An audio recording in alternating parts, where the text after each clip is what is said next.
Hola, finalmente vamos a hablar sobre el diseño de la investigación, cuáles son y cómo se conciben para que tú lo puedas definir en tu proyecto. Esta información la puedes encontrar en la unidad 7 de tu libro Fundamentos de Investigación. Hay dos tipos generales de diseños de investigación, los experimentales y no experimentales. Lo, los experimentales son los que de alguna manera vas a manipular la variable independiente y vas a medir el efecto que tiene en la variable dependiente. Por eso son los que se usan estos diseños para los estudios de alcance explicativo con hipótesis de tipo causal.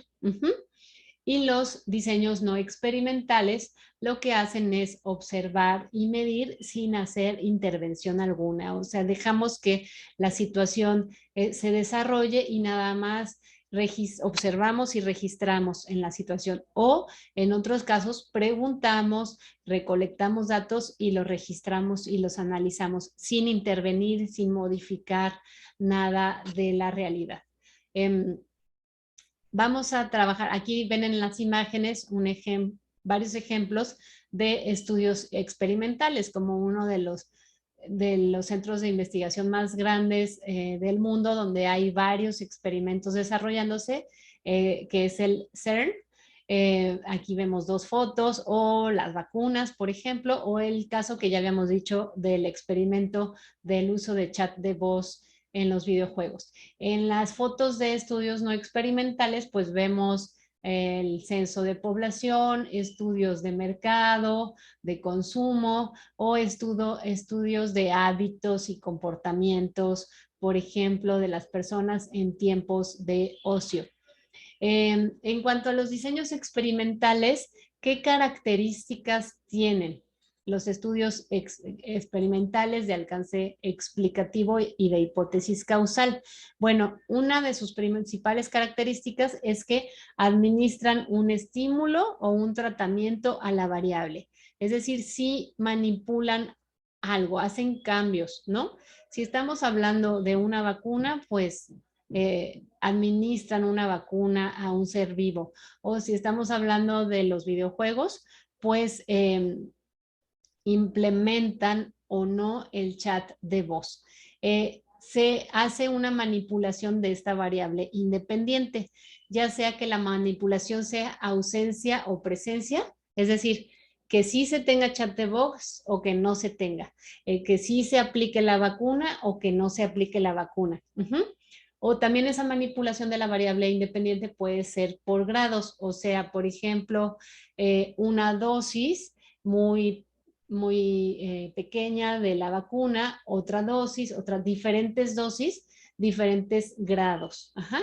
O puede ser modalidades, puede ser en el caso del chat de voz, puede ser el chat bajo otra plataforma o bajo el mismo videojuego o en diferentes modalidades. La tercera característica es que se miden el efecto que tiene en la variable dependiente. O sea, qué sucedió con, por ejemplo, la generación de anticuerpos en el caso de la vacuna o la variable dependiente que hablábamos en el ejemplo de la hipótesis, el tiempo que alguien juega un videojuego en específico. Y el punto 4, que es clave, es el control de las variables externas. Lo único que tiene que cambiar, vamos a tener dos grupos, por lo menos dos grupos, el grupo del experimento al cual se le administra el estímulo o el tratamiento y el grupo de control al cual no se le administra o se le administra un placebo. Este, esos dos grupos tienen que ser totalmente iguales y todo lo demás debe de poderse controlar.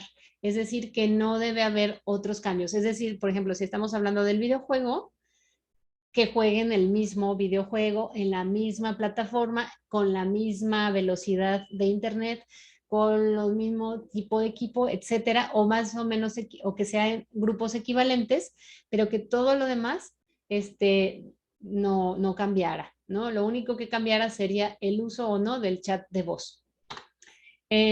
Hay tres tipos de diseños experimentales. Uno sería el experimento puro, en el que les digo, son dos grupos totalmente aleatorios, totalmente equivalentes, totalmente comparables. Los gamers, en el grupo de experimento, y los gamers del grupo control tienen el mismo promedio de edad, las mismas características como grupo, son asignados al azar.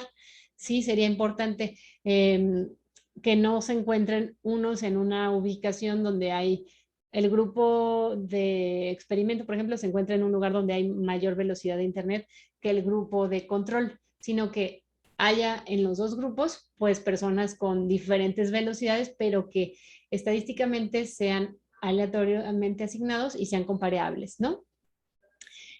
También para que sea un experimento puro se necesita controlar las variables externas y se necesita también poder medir la variable dependiente, o sea, el tiempo de juego, antes del estímulo, o sea, este grupo experimental en promedio, cuánto jugaba ese juego, etcétera.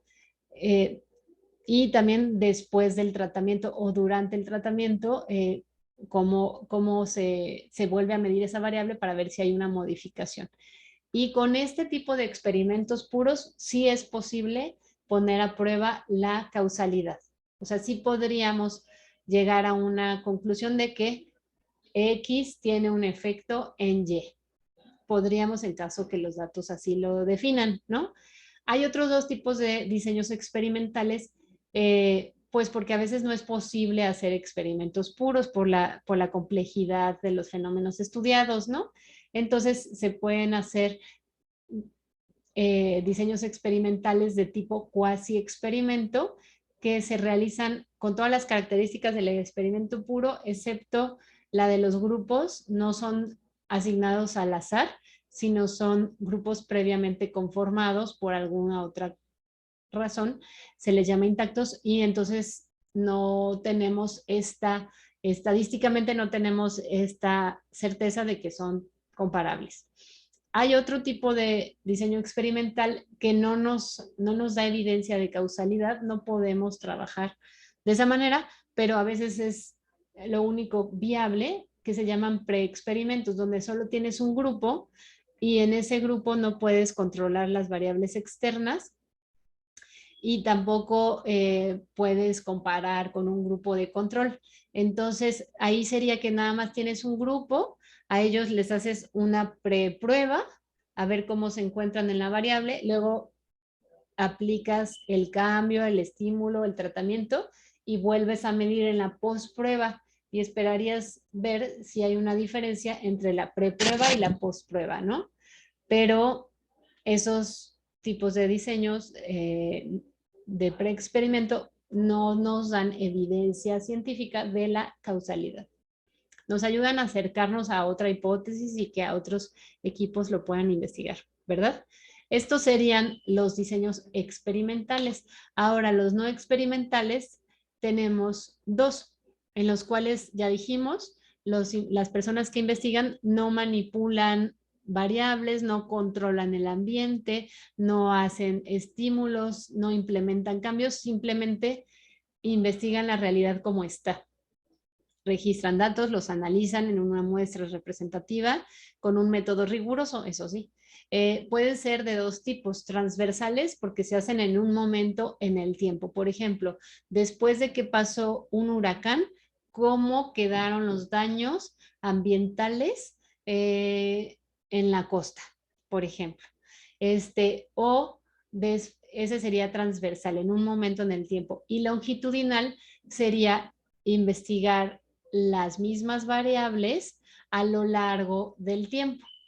Y vas avanzando y vas midiendo lo mismo conforme avanza el tiempo y vas comparando a lo mejor cada 5 años o como el censo de población, que ese es un estudio longitudinal de la población mexicana, cada 10 años, cómo va cambiando la población.